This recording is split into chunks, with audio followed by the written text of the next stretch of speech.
વાત કરીએ સુરતની સુરતથી એક મહત્વપૂર્ણ સમાચાર કરીશું તેના ઉપર નજર જે સમાચાર મળી રહ્યા છે સુરતના અલથાણના ભીમરાડ ગામની જે ઘટના સામે આવી હતી તેને લઈને અત્યારે અપડેટ સામે આવી છે। મહત્વની વાત એ છે કે ભાજપના મહિલા નેતા દ્વારા ગળે ફાંસો ખાઈને આપઘાત કરવામાં આવ્યો હતો અને તેમાં પણ તેમના પરિવારજનો દ્વારા તે કહેવામાં આવી રહ્યું છે કે તેમની દીકરી હતી તે એટલી નબળી ન હતી કે તે આત્મહત્યા કરી શકે।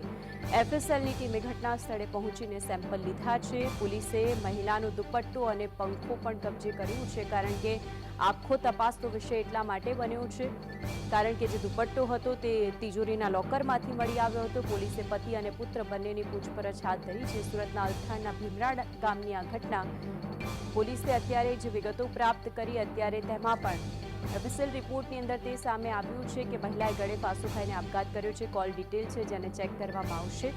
સુરતના અલથાણમાં વોર્ડ નંબર 30ના ભાજપ મહિલા મોરચા પ્રમુખ કે જેમણે આપઘાત કરતા ચકચાર મચી જવા પામી 34 વર્ષીય દીપિકાબેન નરેશભાઈ પટેલ કે જે પોતાના ઘરમાં જ ગળે ફાંસો ખાઈ લીધો હતો। ભાજપ મહિલા મોરચાના પ્રમુખે આપઘાત કરી લેતા ભાજપમાં શોકનો માહોલ છવાયો છે। મહત્વની વાત એ છે કે અત્યારે અલથાણ પોલીસે તાત્કાલિક ઘટના સ્થળે પહોંચીને કાર્યવાહી હાથ ધરી છે। આ સિવાય મહિલાના મૃતદેહને પીએમ માટે સિવિલ હોસ્પિટલ લઈ જવામાં આવ્યો હતો। પીએમ રિપોર્ટની અંદર પણ તે સ્વસ્થ વાત સામે આવી છે કે મહિલાએ આત્મહત્યા જ કરી છે પરંતુ આ રિપોર્ટ સામે આવતા તેનો પતિ હતો તે ભાંગી પડ્યો છે। પતિ અને પુત્ર બંનેની પૂછપરછ અત્યારે હાલ પોલીસ દ્વારા કરવામાં આવી છે। પરિવારજનને હત્યાની આશંકા સેવાઈ રહી છે અને તેના લઈને જ હવે પોલીસે તપાસ હાથ ધરી છે।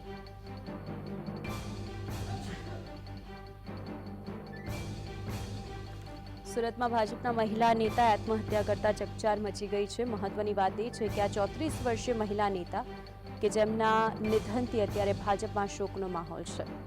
દીપિકા પટેલ કે જેમના આત્મહત્યા કેસની અંદર અનેક વાતો પણ સામે આવી છે। પરિવારજનો કહી રહ્યા છે કે હત્યા થઈ હોઈ શકે છે। એમાં પણ ચિરાગ પટેલ અને આકાશ પટેલ પર પરિવારે ગંભીર આરોપ લગાવ્યા છે। તે બંને મૃતદેહને નીચે ઉતાર્યો હતો। પોલીસને જાણ કરવાને બદલે મૃતદેહ નીચે ઉતાર્યો હતો અને તેને લઈને જ પરિવારજનો છે કે જે તે બંને વિરુદ્ધ અત્યારે આશંકા વ્યક્ત કરી રહ્યા છે। અલથાણમાં વોર્ડ નંબર 30ના મહિલા મોરચાના પ્રમુખ હતા જેમણે ગળે ફાંસો ખાઈને આત્મહત્યા કરી। પરિવારજનોનું એ કહેવું છે કે ઘટના સમયે ઘરમાં માત્ર બાળકો અને કોર્પોરેટર ચિરાગ પટેલ અને આકાશ પટેલ હાજર હતા।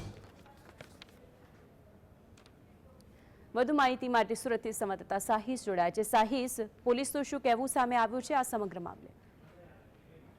બિલકુલ ચોક્કસપણે જે રીતના અત્યારે પોલીસ દ્વારા નિવેદનો લેવામાં આવી રહ્યા છે એફએસએલની ટીમ જે છે તે હાલ અત્યારે ઘર પાસે પહોંચી હતી। આ જે દીપિકાબેન પટેલ છે તેમનું આ ઘર આવેલું છે નિવાસસ્થાન છે ગોપાલ સદન જ્યાં તેમને ગળે ફાંસો ખાઈ તેમનું જીવન ટૂંકાવી લેવામાં આવ્યું હતું અને આપઘાત કરી લેવામાં આવ્યો હતો। સમગ્ર ઘટનાને જોતા અલથાણ પોલીસનો કાફલો અહીં પહોંચ્યો હતો। એફએસએલની ટીમ અહીં પહોંચી હતી અને એફએસએલની ટીમ દ્વારા તપાસ શરૂ કરી દેવામાં આવી હતી અને દુપટ્ટો અને હાલ પંખો પોલીસ દ્વારા કબજે કરવામાં આવ્યો છે એવી માહિતી અત્યારે સામે આવી રહી છે।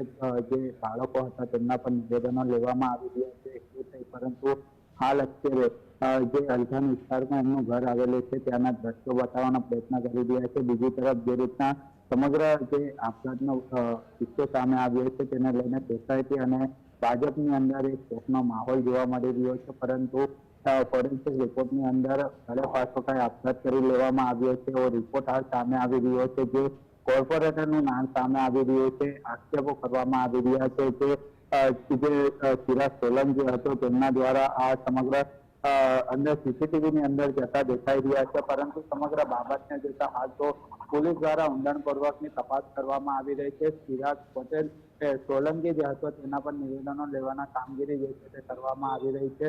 અલગ અલગ જે પ્રયાસો પોલીસ દ્વારા કરવામાં આવી રહ્યા છે। બીજી તરફ જે હાલ વહેલી સવારે અહીંથી તેમની ડેડ બોડી ઉમરા ખાતે લઈ જવામાં આવી હતી સ્મશાને અને અત્યારે સોસાયટીની અંદર સ્પષ્ટપણે શોકનો માહોલ હાલ જોવા મળી રહ્યો છે। પોલીસ દ્વારા તમામના નિવેદનો લેવામાં આવી રહ્યા છે અને પરિવારના અને જે સીસીટીવીની અંદર દેખાતા કોર્પોરેટર છે તેમના પણ નિવેદન લેવાની કામગીરી જે છે તે કરવામાં આવી છે। આભાર સાહિસ, આપ જોડાઈને વિગત